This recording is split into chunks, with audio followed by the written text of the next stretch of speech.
Virat chilli powder అన్ని రకాల వంటలకు పచ్చళ్లకు సరైన chilli powder. No colour, no chemicals. నమస్కారం, వెల్కమ్ టు ఐ డ్రీమ్. ధర్మ మార్గం విత్ విజిత కార్యక్రమానికి స్వాగతం. ప్రస్తుతం మనతో పాటు ఉన్నారు ప్రముఖ జ్యోతిష పండితులు మాడుగుల శివప్రసాద్ గారు. ఇప్పుడు వారితో మాట్లాడి మరిన్ని విషయాలు తెలుసుకుందాం. నమస్కారం గురుగారు. ఆశీర్వచనం తల్లి. గురుగారు, ఆషాఢ అమావాస్య రాబోతుంది మనకి ఇంకా కొన్ని రోజుల్లో. ఈ ఆషాఢ అమావాస్య యొక్క విశిష్టత గురించి, ఆ రోజు ఆచరించాల్సిన విధి విధానాల గురించి వివరించండి. శ్రీ మహాగణాధిపతయే నమః. ఐం మహాసరస్వత్యే నమః. శ్రీ లలితాంబికాదేవియే నమః. అమ్మ, అమావాస్య, ఆషాఢమాసము అమావాస్య. ఇక్కడ అమావాస్య ఒకటే అని కాదు కానీ అప్పటికే దక్షిణాయనం అనేటువంటిది కూడా వచ్చి ఉంటుంది. అయనము మార్పు జరిగినది. ఇంతవరకు ఉత్తరాయణం, ఇప్పుడు దక్షిణాయనం అనేటువంటిది. ఇప్పుడు ఆషాఢమాసములో ఉండేటువంటి ప్రాధాన్యతలు అన్నీ కూడా ఏదో గుప్త నవరాత్రులని, తొలి ఏకాదశి అని ఇవన్నీ కూడా వస్తూ ఉంటాయి. ఇంకా ఆషాఢమాసము అమావాస్య చివరి రోజు కాబట్టి అమావాస్య తర్వాత వెంటనే శ్రావణ మాసము ప్రారంభం అవుతుంది. ముందు రోజు అమావాస్య అంటే ఏ అమావాస్యకైనా ఇక్కడ నిజానికి మాతృ సంబంధమైనటువంటివి కాబట్టి చేసుకుంటూ ఉంటాం. ఎందుకంటే మాత అంటే అమ్మవారి యొక్క ఆషాఢం అంటే బోనాలు జరగటము, గుప్త నవరాత్రులు ఇవన్నీ కూడా స్త్రీమూర్తికి ప్రాధాన్యతతో కూడుకున్నటువంటివి. శ్రావణ మాసం కూడా అమ్మవారిదే. అయితే ఈ అమావాస్య అని వచ్చేటప్పటికి ఎప్పుడైనా అమావాస్య రోజు అంటే పితృదేవతలకు సంబంధించినటువంటి, మిగతా రోజులు అన్నీ కూడా ఏవి చేసుకున్నా కాలం చేసినటువంటి వాళ్ళ కోసము అమావాస్య అనేటువంటిది చాలా ముఖ్యం. చనిపోయినటువంటి వాళ్లకు మనము చేసుకునేటువంటి కార్యక్రమాలకు చాలా అతి ప్రాధాన్యతతో కూడినటువంటిది. ఇక్కడ అమావాస్య అంటేనే, అమావాస్య తిథి వచ్చింది అని అంటేనే అపరాహ్న వేళలో మామూలుగా ఈ కాలం చేసినటువంటి వాళ్ళు పెద్దవాళ్ళు ఉంటారు కదా, ఆ వాళ్లకు మనము చేయవలసినటువంటి విధి విధానాలు ఏమి అనేటువంటిది చూసుకుంటాము. ఈ పితృదేవతల యొక్క దోషము అంటే ఏదో తల్లిదండ్రులకు చేసుకోవడం ఒకటే అని కాదు. పితృదేవతల యొక్క దోషం అనేది అది వంశపారపర్యముగా వస్తూ ఉండేటువంటివి. వాళ్ళు చేసినటువంటివి కొన్ని తెలిసో తెలియకో చేసినటువంటి వాటి వలన పిల్లలు ఇబ్బందులు పడుతూ ఉండేటువంటి దానికి వచ్చేటువంటివి ఉంటాయి. దీన్ని పూర్వముగా జాతకాల్లో లోతుగా పరిశీలన చేస్తే తెలుస్తాయి ఎటువంటివి దోషాలు ఏమిటి అనేటువంటివి. వాటికి సంబంధించినటువంటివి ఇవన్నీ కూడా ఈ అమావాస్య నాడు, ఏ అమావాస్య అయినా సరే, ఒక ఆషాఢ అమావాస్య ఒకటే గొప్పది, మిగతా అమావాస్యలన్నీ కాదు అనేటువంటిది కాదు.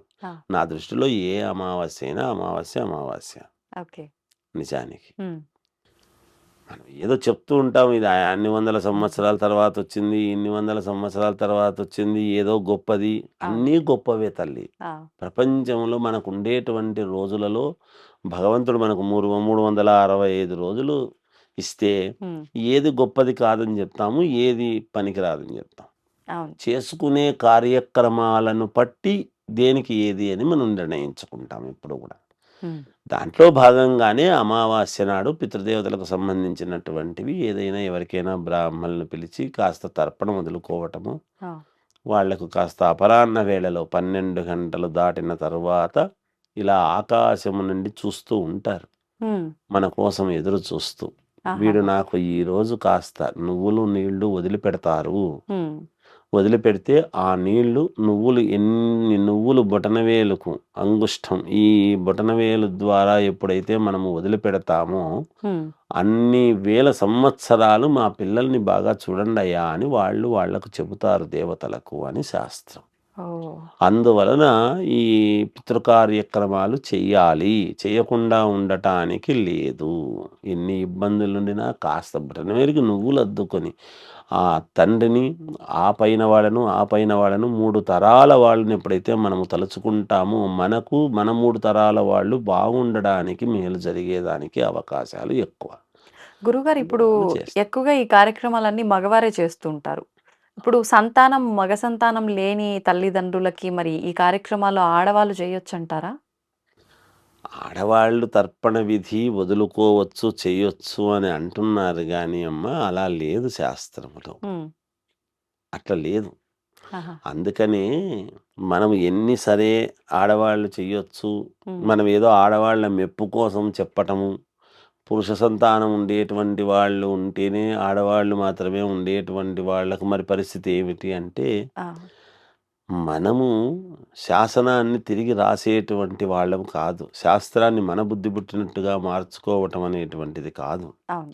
సద్గతులు పొందలేని వాళ్ళే హ్మ్. పూర్తి అటు ఇటు గాకుండా ఇబ్బందులు పడుతున్నటువంటి వాళ్ళే ఆత్మలుగాను, పిశాచాలుగాను తిరగటానికి అవకాశాలు ఎక్కువ. అంటే ఇలాంటి కార్యక్రమాలన్నీ కరెక్ట్‌గా మరి చేయకపోవడం వల్ల ఎవరు జేస్తారు? కూలికి చేసేటువంటి వాళ్ళు ఆ! మన తృప్తి కోసము కూలికి పెట్టి చేయిస్తున్నాము గానీ, అవును. అలా లేదు. అందుకనే పూర్వం ఏమున్నింది అంటే దత్తత స్వీకారం అనేటువంటిది ఉన్నింది. ఎప్పుడైతే కొడుకులు లేనటువంటి వాళ్ళు హ్మ్. వేరే ఒక పిల్లవాడిని దత్తత స్వీకారం అనేటువంటిది తీసుకొని తన ఆస్తికంతా గూడా వాడు వారసుడు అని ప్రకటించటం అనేటువంటిది ఉన్నింది. ఇప్పుడు ఎక్కడ జరుగుతుందట్లా? మరి అదెందుకున్నట్టప్పుడు? హ్మ్. ఆడపిల్లలున్నా చెల్లుతుంది అనేటువంటి మాట వచ్చుంటే, అవును. మరి దత్తత స్వీకారం అనేటువంటి పదం ఎందుకుంది? ఎందుకు తీసుకుంటున్నారు? వీళ్ళతోనే చేయించుకునేవాళ్ళు గదా! అవును. అలా చెల్లదమ్మా. హ్మ్. ఊరికే మనం ఆడవాళ్ళ ప్రీతి కోసమో, కొడుకులు లేని వాళ్ళ యొక్క ప్రీతి కోసమో చెప్పాల్సినటువంటిది కాదు. మనము హ్మ్. ప్రీతి పడితే ఎదుటి వాళ్ళకవుతుంది. మనము ప్రీతి పడకపోతే కాదు అనేది గాదు. శాస్త్రము అవును. శాస్త్రం. అపుత్రస్య గతిర్నాస్తిహి అనేటువంటి పదం ఎందుకొచ్చింది? హ్మ్. ఎందుకు చెప్తున్నాడు? అంటే పున్నామ నరకము నుంచి తప్పించగలిగినటువంటి వాడు కొడుకే. అంటే కూతురు కాదా అంటే మన మన ఇంటి పరువును, హ్మ్. మన ఇంటి గౌరవాన్ని, మెట్టినింటి యొక్క ఉన్నతత్వాన్ని రెండూ నిలపగలిగినటువంటిది కూతురే. అవును. మన ఇంటికి ఒక కోడలొచ్చింది గదమ్మా! హ్మ్. ఒక అవును. తల్లి కన్న బిడ్డే గదా! అట్లెట్లా అవుతుంది? హ్మ్. కాబట్టి మనం ఏదో ఎవరి మెప్పు కోసమో ఇది ఉంది పర్వాలేదు ఆడవాళ్ళు కూడా చెయ్యొచ్చు. నేను వింటూ ఉంటా ప్రసార అవును. మాధ్యమాల్లో. చెయ్యొచ్చు, అవును. చెల్లుతుంది, ఏం లేదు. అంటే మనం మెహర్బానీ కోసం చెల్లుతుంది అని ఊరికే ఆత్మతృప్తి కోసం చెబితే, మరి పిశాచాలు, దయ్యాలయి తిరుగుతున్న వాళ్ళ పరిస్థితులంతా ఏమిటి? అవును. ఎందుకు తిరుగుతున్నట్టు? హ్మ్. అంత సంతోషంగా చేస్తే వాళ్ళందరూ అలా ఇబ్బందులు పడుతూ ఎందుకు తిరుగుతున్నారు? ఆత్మ ఘోషిస్తున్నదని ఎందుకు మాట్లాడుతున్నారు? వాళ్ళ ఆత్మశాంతి కోసమే గదా! మనం నువ్వులు, నీళ్ళు వదిలిపెట్టాలని చెప్తున్నది. హ్మ్.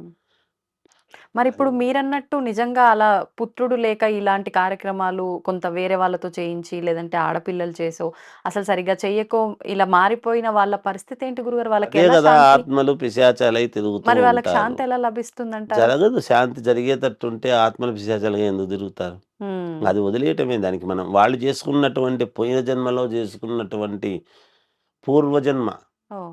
కృతాసుకృతాలను బట్టి అని చెబుతున్నాము గదా! హ్మ్. హ్మ్. మరి. హుహు. పోయిన జన్మలో అంటే తప్పు చేసినారని గాదు. ఆ! కొడుకులు లేని వాళ్ళందరూ దుర్మార్గులు, తప్పులు అని కాదు. ప్రాప్తం లేదు.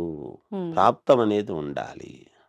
ప్రాప్తం లేకపోతే మనం ఈ జన్మలో ఎంత మహానుభావుడై, ఎంత గొప్పవాడైనా అవును. అల్లుడు జెయ్యొచ్చు, హ్మ్. కుమారుడు వాళ్ళ మనవడు అల్లుడు జేయొచ్చు. జెయ్యొచ్చు అంటాం. హ్మ్. అల్లుడు జెయ్యొచ్చు అంటే అల్లుడు ఎందుకు జేస్తాడు? ఎట్లా చెల్లుతుంది?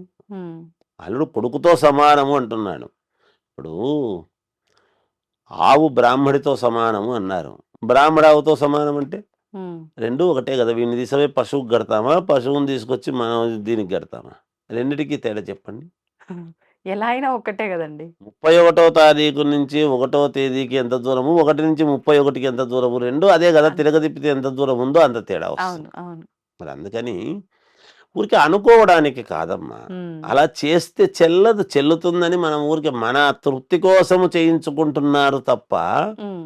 అది చెల్లేది కాదు అట్లా. అదే చెల్లేటట్టుగా ఉంటే దత్తత స్వీకారం అని ఎందుకు తీసుకుంటున్నారు? మనకెందుకుంది ఆ సాంప్రదాయం అనేది ఆలోచన చేయాలి. అవును. ఈ రోజుల్లో నా కుటుంబానికి మాత్రమే నా సంపాదన, ఇంకొక్కరికి రూపాయి పెట్టను అనుకునేటువంటి వాడు బయటి వాడిని తీసుకొని వాడి ఆస్తి వాడికి రాయిచ్చే రోజులున్నాయమ్మా? అస్సలు. అస్సలు లేవు తల్లి. కడుపులో అందుకనే పుట్టిన వాళ్ళకే అన్న తమ్ముళ్ళు, అక్క చెల్లెళ్ళుంటే అందుకనే వాటాలు. కలియుగం. అవును. కలియుగం. రాక్షసుడు ఎక్కడో లేడు. పూర్వము రాముడు వేరు, రాక్షసుడు వేరు, రావణాసురుడు వేరు ఉన్నింది. హ్మ్. ఇప్పుడు రాముడు, రావణాసురుడు ఇద్దరు ఒకరిలోనే ఉంటున్నారు. వాస్తవం. సందర్భాన్ని బట్టి ఇటు తిరిగితే రాముడు అనిపించుకుంటున్నాడు, లోపలికి పోతేనే రాక్షసుడు అనిపించుకుంటు బయటకు వస్తే ఇంకో రకంగా ఉంటున్నాడు. అపరిచితుడు అన్ని సినిమాలో. కేటగిరీలు ఇక్కడే ఉన్నాయమ్మా. అవును. అందులో సందేహం ఏమీ లేదు. హ్మ్. కనుక దీనికి మనం చేయగలిగింది ఏమీ లేదు, వదిలేయడం తప్ప. హ్మ్. పరమేశ్వరుడి అనుగ్రహం ఈ జన్మకి ఇంతే అనడం తప్ప చేయగలిగింది లేదు. ఓకే. వాస్తవం చెప్పినా నేను. హ్మ్. కోపం రావచ్చు కొంతమందికి. వస్తుంది. కోపం రావచ్చు. మరి కోపం లేని వచ్చినా పని వాస్తవాన్ని ఆడపిల్లలు మాట్లాడాలి కాదా కదా అంటే గురుగారు. ఆడపిల్లలు ఇంకోరింటికి వెళ్ళేటి వాళ్ళ జీవితాన్ని నిలబెట్టుకోవాల్సినటువంటి వాళ్ళు. హ్మ్. వాళ్ళు ఇక్కడికి వచ్చి మేము చేస్తాము, మా తండ్రి మేము అవి చేస్తాం, ఇవి చేస్తాం. చేసినా చెల్లదు. చెల్లంది చేసి ఏం లాభం? ఇప్పుడు కొన్ని సందర్భాల్లో వాళ్ళే బ్రతికుండగానే నాకు ఎవడో వచ్చి చేయడం ఏంది, నా రక్తం పంచుకొని పుట్టిన బిడ్డ అయితే ఏంది, కొడుకైతే ఏంది, నువ్వే చెయ్యాలి అని బిడ్డల దగ్గర మాట తీసుకోవటము, వాళ్ళొక మాట చెప్పడము, ఇలా కూడా చేస్తుంటారు కదండి. ఏమి తీసుకున్నా చెల్లనిది. చెల్లదు. హ్మ్. ఇక్కడ తీసుకోవచ్చు. పోయిన తర్వాత ఏమవుతారు అనేటువంటిది ఎవడికి తెలుస్తుంది? హ్మ్. మనం 1,00,000 చెబుతాం. సినిమాల్లో చూపించినట్టు కాదు. ఏదో ఆ సినిమాలో, ఈ సినిమాల్లో నా బట్టలు ఇట్లా కొమ్ములు పెట్టుకొని వచ్చి తీసుకుపోతారు, చేస్తారనేటువంటిది కాదు. ఆ. నిరంతరము మన చుట్టే, మన వెనకాలే హ్మ్. ఎప్పుడూ కూడా మనతో పాటు మనకు తెలియకుండానే యమభటులు నిరంతరము రాత్రిపూట సంచారం చేస్తూ ఉంటారు. ఒక రాత్రినే కాదు, పగలుపూట కూడా చేస్తుంటారు. హ్మ్. మనం ఏమనుకుంటామంటే రాత్రిపూట మాత్రమే చేస్తారేమో అని అవును. అనుకుంటాం. రాత్రి పగలు వాళ్ళు తిరుగుతూనే ఉంటారు హ్మ్. చుట్టూ. ఎవరు ఎప్పుడు పోతే అప్పుడు తీసుకోవడం వాళ్ళ ధర్మం. ఓహ్! హుహుహు. పోలీసులు గస్తీ తిరుగుతుంటారు, లేదా పగలుపూట మాత్రమే చేస్తున్నారు, రాత్రిపూట మాత్రమే పెట్రోలింగ్ చేస్తున్నారా? లేదు కదా! హ్మ్. అంటే ఎక్కడ తప్పు జరిగితే అక్కడ వాళ్ళు విజిలేసుకుంటూ వాళ్ళు వచ్చేసి వాడిని పట్టుకోవడము, చేయడము, లేకపోతే బుద్ధి చెప్పడం ఏదో చేస్తారు కదా! అవునండి. మరి మనుషులము, మనము పెట్టుకున్నటువంటి రాజ్యాంగంలో మన తెలివితేటలతో మనం ప్రవర్తిస్తే భగవంతుడు రాసినటువంటి రాజ్యాంగం చాలా గొప్పదమ్మా. హ్మ్. కనుక ఎప్పుడు మనము పుట్టినాము అని అనంగానే పుట్టినంత ఆలస్యం లేదు, పుట్టినప్పటి నుంచి పోయేంత వరకు ఎప్పుడు కూడా ఎప్పుడు ఇదవుతుందా అనేటువంటిదే ఉంటుంది చూస్తారు. ఆయా సందర్భాలని బట్టి ఎవరెవరు చేసుకున్నటువంటి పాపపుణ్యాలను బట్టి వాళ్ళు పోతూ ఉంటారు. హ్మ్. మాట తీసుకోవడం ఏముందమ్మా? దండిగా మాటలు తీసుకుంటారు. ఇవన్నీ మాట తీసుకోవడానికి చేయడానికి ఏముంది? చేస్తే నేనే చేస్తాలే అని చేస్తుంటారు కూడా కొంతమంది. మనం అవును. ఏమంటామంటే గొప్పగా అబ్బా ఆడపిల్ల తరగతి పెట్టింది, చేసింది, చాలా గొప్పతనం, ఇది జరిగిందంట. కానీ ఎక్కువద్దు, పెట్టడం కరెక్టే, పెడతారు. హ్మ్. ఇక్కడ దేహం ఇదవుతుంది, దేహం బూడిదవుతుంది. ఆత్మ హ్మ్. ఆత్మతృప్తి ఎక్కడి నుంచి వస్తుంది? ఓకే. లేదమ్మా. అంటే మనకు నచ్చి చేసిన ప్రతి పని మన ఆత్మ సంతృప్తి కలుగుతుందంటారు గదా గురుగారు? అనుకుంటున్నాం అవన్నీ మాటలు చెప్పడానికి పనికొచ్చేటివి. ఓకే. నచ్చి చేసిన పని అంటే నచ్చి తలకొరి నచ్చినా నచ్చకపోయినా పెడతారు. హ్మ్. హ్మ్. నచ్చే పెడతారు. పెడితే శాస్త్రం అనేది ఒకటి శాస్త్రానికి ఉంది కదా! విరుద్ధం. ఎక్కుతుందా ఎక్కదా అనేది. అవును. అవును. హ్మ్. మరి ఇప్పుడు పూజ చేసే ప్రతివాడు మంచి జరగాలను ఇంకోటో లేకపోతే ఏమీ లేకుండానో చేస్తాడు. అవును. చేస్తే హ్మ్. పూజ చేసిన దాని వల్లనే అంతా మేలు జరుగుతుందనేది ఏం లేదు. హ్మ్. పూజలు చేయడం అనేది మన కర్తవ్యం. ఆ! మన జీవితం మనం బాగుండాలని అనుకోరు. మనం బతికున్నందుకు మనం చేస్తాం అంతే. ఆ! ఆ చేసినంత మాత్రాన్నే అంతా అయిపోతుంది అంటే, అవదు. ఆ మాత్రానికి అంతా అయిపోతుంది అనడానికి ఏమి ఉండదమ్మా. హ్మ్. సమయం దానికి ఏది ఎలా చెయ్యాలో విధి విధానాలు అంది. ఎందుకు వచ్చింది? ఆ మాట ఎందుకొచ్చింది? హ్మ్. అవన్నీ ఎందుకున్నాయి మరి? అవి ఉండకూడదు కదా అప్పుడు. అవును. అపుత్రస్య గతిర్నాస్తి అనేటువంటి పదం ఎక్కడి నుంచొచ్చింది? హ్మ్. అది పుట్టనే కూడదు గదా!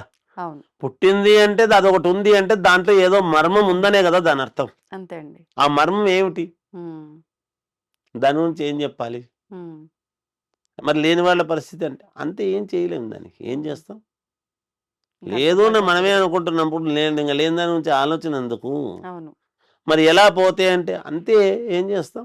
ఉమ్, అంతకంటే చేయగలిగింది ఏముంది? అవును. అంటే వాళ్ళ కర్మ తొలగిపోయినాడు, ఇంకా ఆయన విముక్తి కల్పించాల్సిందే. అది అంతే అనుకోవచ్చా? ఇప్పుడు ఒకటేమ్మా, వీళ్ళకైనా వాళ్ళకైనా వాళ్ళు వాళ్ళు చేసుకునేటువంటి కర్మలను పాపపుణ్యాలను బట్టి ఉంటుంది. ఉమ్, ఉమ్, పోయిన జన్మలో ఏదో చేసుకొని ఉంటేనే ఈ జన్మలో ఇది లేదు. మనం ఏం చెప్తున్నాను? రుణానుబంధ రూపేణ పశుపతిని సుతాలయ అని చెప్పుకుంటున్నాం మళ్ళీ మనం. అవునండి. ఆలయాలు, సుతులు, ఉమ్, పశుపత్ని, పశువులు, భార్య కూడా. ఆ, భార్య మనకు లభిస్తుంది అంటే నేను చూసుకున్న ఈ అమ్మాయిని, అందమైన అమ్మాయిని నేను చేసుకుంటున్నాను, మేమిద్దరం ఇష్టపడి చేసుకున్నామని మనం అనుకుంటున్నాం. అవునండి. ఓకే. ఉమ్, కానీ రుణానుబంధం అనేటువంటిది ఒకటి ఉన్నప్పుడు, విధిరాత ఉన్నప్పుడు దాన్ని తప్పించుకోలేము. ఆ, ఆ అమ్మాయి ఏమిటి? ఈ కాలం అబ్బా ఇప్పుడు రాముల వారికి సీతమ్మవారు దొరికింది.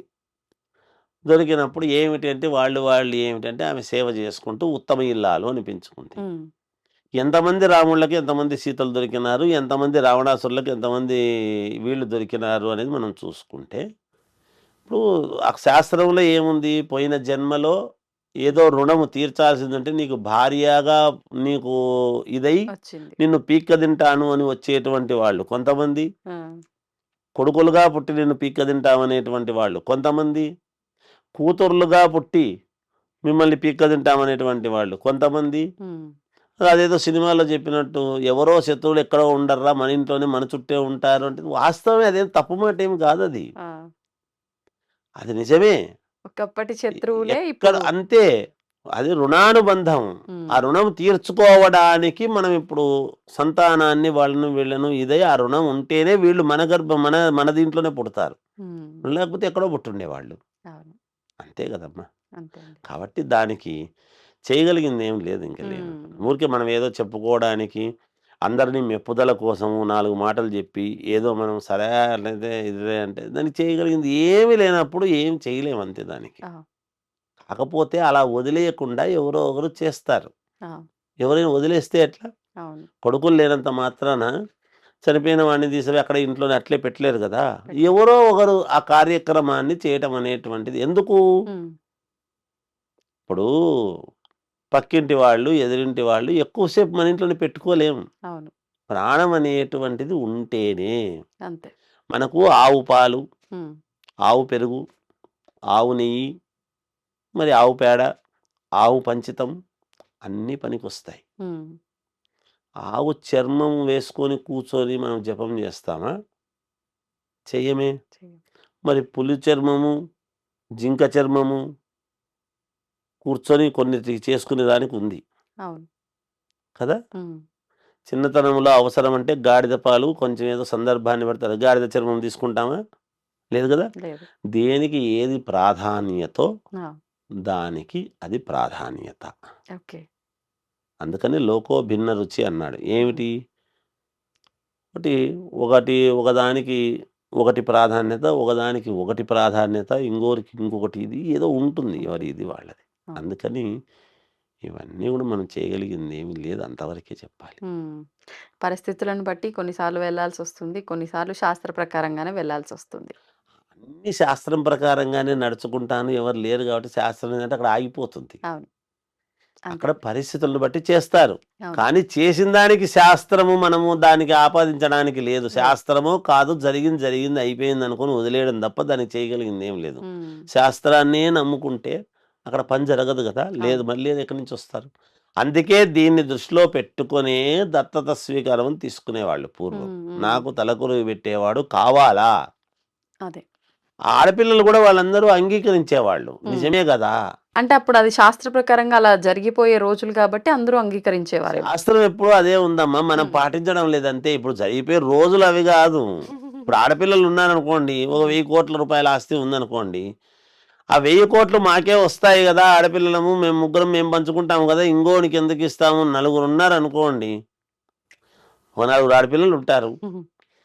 కొడుకులు లేరు. ఆ, ఆ ఆస్తి మొత్తం మాకే వస్తది గదా! ఇంకొకరిని దత్తత తీసుకుంటే పోనీ ఆ దత్తత కూడా ఎవరో ఉండడు. ఎనకబడి తమ్ముని కొడుకో, అన్న కొడుకునో ఎవరో ఒకడిని తీసుకోవాలనుకుంటే వాళ్ళకి కూడా ఎందుకు అనేటువంటి దురాలోచన ఉంది తప్ప ఇంకోరు అవును. తినకూడదని.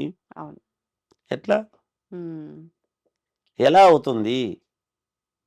శాస్త్రము ఎప్పుడు ఒకటిగానే ఉందమ్మా. ఆ. ఆనాటి నుంచి ఈనాటి వరకు మా తాతల నాడు అదే శాస్త్రం ఉంది, మా నాన్న టైంలో అదే శాస్త్రం ఉంది, నా టైంలో అదే శాస్త్రం, నా పిల్లలకు అదే శాస్త్రం ఉంది, నా మనవళ్ళకి అదే శాస్త్రం. శాస్త్రాన్ని బుద్ధి పుట్టడం మార్చడానికి కుదరదు. ఉమ్, ఏదో ఆ శాస్త్రం మనం పాటిస్తామా లేదా అనేది తర్వాత సంగతి. అంతే. అవి అవే, అవును. లేనిది ఎక్కడి నుంచి వస్తుంది? ఉమ్, అందుకనే వేరే వాళ్ళని తీసుకొని వాడిని వారసుడిని చేసేవాళ్ళు. వీళ్ళు కూడా అదే భావనతోనే దత్తత తీసుకున్న తర్వాత మనవాడు అనేటువంటి దృక్పథంతో అట్లాగే చూసేవాళ్ళు. ఉమ్, అది కరెక్ట్ పద్ధతి. అవును. ఇది కరెక్ట్ కాదు. కూలికి వచ్చినవాడు కూలి డబ్బులు వాడు అదేం చేస్తాడు, ఏదేం చేస్తాడు. అంతే. అది నీకేనా, ఇంకో 100 మందికి చేస్తాడు. చేస్తారు. వీనికే చేస్తాడు కానీ ఊర్లో అందరికీ చేయడు. ఉమ్, కొడుకు మనకే చేస్తాడు, అందరికీ ఎందుకు చేస్తాడు? అవును. దానికి అర్థం ఉంది కదా. ఉందండి. అది దాన్ని అర్థం చేసుకోవాలి తల్లి, అంతే. ఓకే. ఏం లేదు. దీన్ని ఎవరిని తప్పుబట్టాలని కాదు. ఉమ్, ఉన్నది ఉన్నట్టు చెబితే కోపమే వస్తుంది, వస్తుంది. బాధ కలుగుతుంది, సహజం. అవును. అంతే అండి. ధన్యవాదాలు గురుగారు. చేయొస్తూ